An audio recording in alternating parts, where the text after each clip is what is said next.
Si la Chine ne s'engage pas, il n'y aura pas d'accord à la COP 21. Alors, elle n'est pas tout à fait toute seule.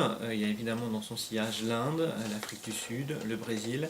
Mais si ces grands pays qui sont aujourd'hui les grands pollueurs et qui ont la forte croissance de leur pollution ne s'engagent pas à contrôler puis à rapidement réduire leurs émissions, on ne pourra pas avoir la coordination internationale qui est l'enjeu central de la COP 21. Donc on continuera d'avoir des pays qui travaillent dans leur coin, mais ce sera très insuffisant par rapport aux enjeux. Donc évidemment, comme souvent, la Chine, elle sait qu'elle a un pouvoir de négociation assez fort, puisque de sa signature dépend la réussite du protocole.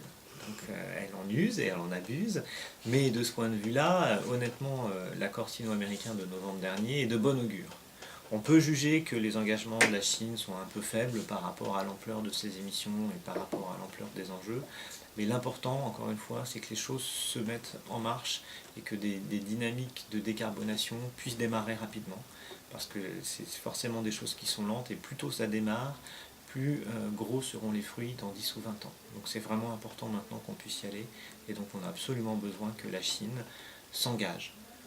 Les questions de pollution atmosphérique en Chine sont probablement le premier vecteur d'engagement de la Chine sur de la décarbonation. Parce qu'elles sont très prégnantes, elles sont socialement de moins en moins acceptées.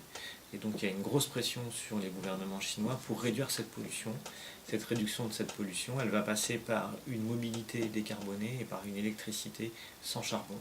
Donc tout ça va dans le même sens, dans le bon sens, ce qui permet d'être plein d'espoir sur le fait qu'effectivement on arrive enfin à se coordonner internationalement avec les pays du Nord et les principaux pays en développement aujourd'hui qui sont les plus grands pollueurs en termes d'émissions de gaz à effet de serre.